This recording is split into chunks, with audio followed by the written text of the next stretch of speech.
The night Claire Whitman chose silence, she didn't know she was changing her life forever. Rain slammed against the windows of the Maple Grove Community Center, loud enough to drown out the last bits of laughter from the fundraiser. Most people had already left, hugging goodbyes, promising to text, rushing back to warm homes. Claire stayed behind, stacking chairs with quick, tired movements.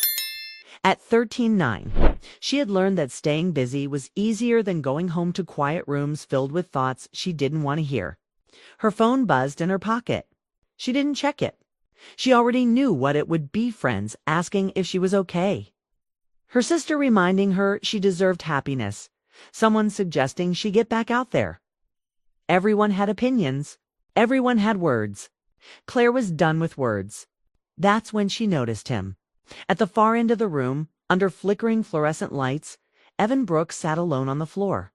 He had a small toolbox beside him and a broken donation box in his hands. He worked slowly, carefully, as if nothing else in the world mattered. No headphones. No phone. Just quiet focus. Claire paused without realizing it. Evan had been around the town for years.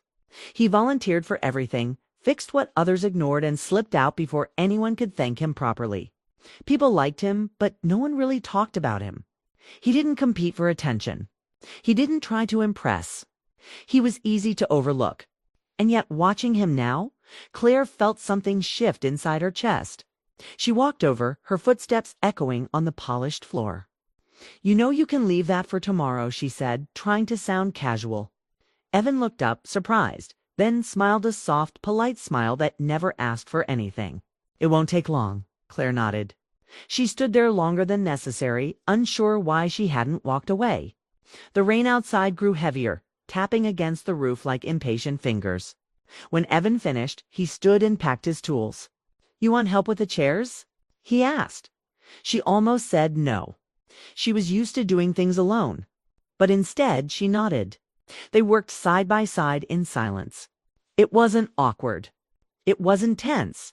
It was come. Claire realized how rare that felt. Outside, the parking lot was nearly empty.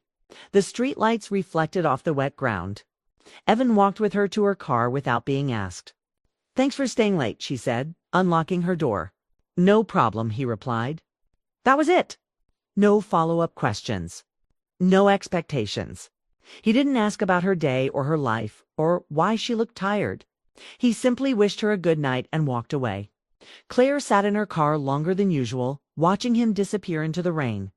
Over the next few weeks, Evan became part of her routine without either of them naming it. He showed up early to events. He stayed late. He remembered small things, like how Claire took her coffee with one sugar, or how she preferred the window open even when it was cold. They talked, but not too much. Evan listened more than he spoke. When Claire mentioned her divorce, he didn't react with shock or pity. He didn't ask invasive questions. He let her tell the story at her own pace, even when that pace included long pauses. Her marriage had ended quietly, the way people said was healthy. No shouting, no betrayal anyone could point to. Just years of talking past each other until silence moved in and never left. Her ex-husband had always needed to be right, needed to explain everything, needed to fill every space with words. Claire had once thought that meant love. Now, sitting across from Evan in a small diner after a volunteer shift, she felt something different. He stirred his coffee slowly, waiting for her to finish her thoughts. "I guess I got tired of explaining myself," she said finally. Evan nodded. "That makes sense." It was all. No advice. No judgment. Just understanding. Claire found herself relaxing around him in ways she hadn't with anyone in years. She laughed more easily. She slept better on nights she saw him. The quiet no longer felt empty, it felt shared. Friends noticed. "You spend a lot of time with Evan," her coworker Melissa said one afternoon. "Is something going on?" Claire shrugged. "He's just easy." Easy felt like a gift after years of emotional work. Easy didn't argue.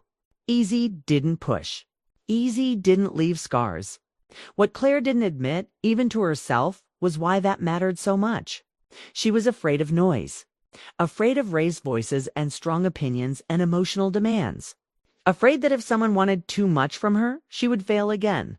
Evan never wanted too much. One evening, after a town meeting, the power went out. The room fell into sudden darkness, followed by nervous laughter. Someone pulled out a phone flashlight. Evan was beside Claire before she realized it, standing close but not touching. "It'll come back on," he said calmly. Claire felt her heartbeat slow. In that moment, she understood her choice, even if she hadn't made it out loud yet.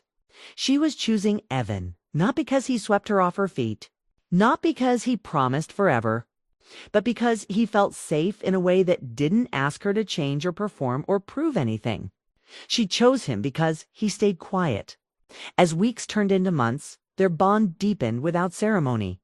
They shared walks by the river, late-night conversations that drifted between memories and dreams. Evan talked about his love for fixing old things: radios, furniture, broken tools. Claire talked about how she used to paint before life got complicated. Sometimes she noticed Evan watching her with an intensity that made her uncomfortable. Not threatening, just honest. As if he saw more than she wanted to show. She ignored it, because acknowledging it would mean acknowledging that Evan had feelings, and feelings came with needs. One night after dinner at her place, Evan stood by the door longer than usual. He looked like he wanted to say something, but couldn't find the words. "Everything okay?" Claire asked. He hesitated, then smiled. "Yeah, just tired." She nodded, relieved, and watched him leave. But that night, lying in bed, Claire couldn't sleep. A question echoed in her mind, one she had been avoiding. What happens when quiet people finally speak? The answer came sooner than she expected. A week later, Evan showed up at her apartment unexpectedly. He looked nervous, his usual calm replaced by something fragile. In his hands was a folded piece of paper. "I wrote something," he said. "You don't have to read it now, or ever. I just needed you to have it." Claire took the letter, her chest tightening. "Are you okay?" she asked. He nodded, but his eyes told a different story. "I just didn't want to keep everything inside anymore."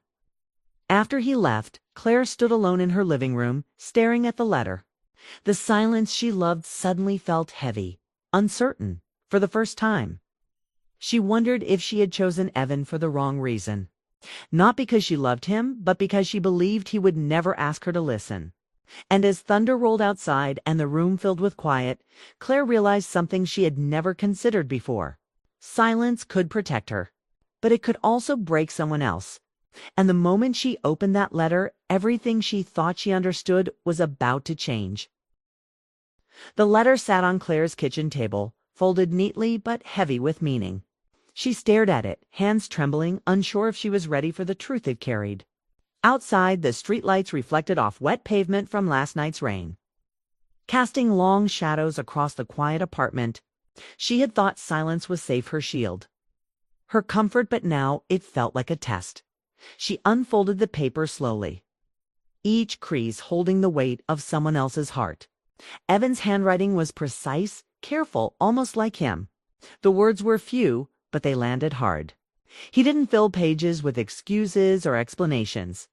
Instead, he wrote about how being quiet had followed him his whole life. How people assumed silence meant weakness or indifference, when really it was a way of observing, of protecting, of loving carefully without causing harm. Claire's chest tightened as she read. She realized she had chosen Evan not for who he truly was, but for the quiet she thought she could control. She had mistaken his patience for absence, his restraint for disinterest. And yet each word on the paper carried a vulnerability she hadn't expected.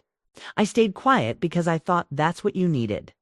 But loving you quietly is starting to hurt." Her hands shook as she reread it. Hurt. That was the word she couldn't ignore. Evan had stayed quiet not because he lacked feelings, but because he wanted to protect her, to let her heal, to let her set the pace. She had taken that as a gift, not realizing it had a cost. Claire didn't know how long she sat there staring at the letter. Time seemed to stretch, each minute a reminder of the walls she had built around herself. Finally, she decided she couldn't avoid him. She needed to understand what he meant, and more importantly, she needed to understand what she felt. The next evening, she found him at Lakeside Park. sitting on the same bench where they often shared quiet conversations. The lake mirrored the gray sky above, calm but deep. Evan looked up as she approached, his usual calm demeanor replaced with something raw, vulnerable, and honest. "I read your letter," Claire said softly, sitting beside him. She watched the ripples of water move with the breeze, not wanting to meet his eyes just yet. Evan nodded slowly. "I wasn't sure you would." "I needed to," she admitted. "I needed to know what you were really feeling." He took a deep breath, his hands resting on his knees. "I've always cared about you, Claire. I stayed quiet because I didn't want to overwhelm you. I thought you needed space, peace, silence, but the truth is, I needed you to hear me too." Claire's throat tightened. She had spent so long protecting herself from words, from feelings, from demands, that she hadn't realized how much she wanted someone to reach her heart anyway. Evan's honesty was not loud or dramatic, but it was intense. Every word carried years of patience, restraint, and longing. "I was afraid," Claire whispered, "after my marriage. I thought love had to be quiet to be safe. I thought if I let someone in fully, I'd lose myself again." Evan turned slightly, finally meeting her gaze. "Love isn't about staying quiet, Claire. It's about staying even when it's uncomfortable, even when it's messy. I wanted to be there for you without making you feel trapped, but I also wanted to be seen, truly seen." Claire felt tears sting her eyes. For the first time, she realized the silence she had relied on was not neutral. It had shaped their relationship in ways she hadn't understood. She had valued quiet, yes, but now she saw it as a kind of cage. She had chosen Evan for the peace he offered, not for the full depth of the man he was. "I don't want you to stay quiet anymore," she said. "I want you to stay honest, even if it scares me." Evan's lips curved into a gentle smile, a mix of relief and hope. He reached for her hand, not pressing, not demanding, just offering presence. "I can do that," he said. "And I want to. I don't want to love you quietly anymore. I want to love you fully." For the first time in months, Claire felt the walls around her heart soften. Silence had been her safety net, but now honesty, truth, and shared vulnerability felt even safer. They didn't speak for a long time, just sat there, hands intertwined, feeling the quiet shift into something new. The kind of quiet that wasn't absence, but connection. Over the following weeks, the relationship began to change subtly but powerfully. They still shared quiet moments, walks by the lake, evenings at the diner, simple laughter. But now the silence was paired with words, truths spoken gently, feelings expressed without fear. Evan shared more of himself, his dreams, his fears, the small stories of his childhood he had never told anyone. Claire responded in kind, letting him into corners of her life she had kept locked after her divorce. She discovered that love wasn't about control or predictability. It wasn't about staying quiet or guarding herself against disappointment. It was about courage, courage to speak, to listen, to feel, and to be seen without masks.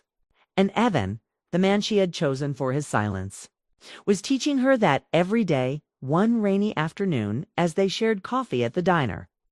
Claire laughed at something Evan said, a small joke about a broken chair he had fixed at the community center.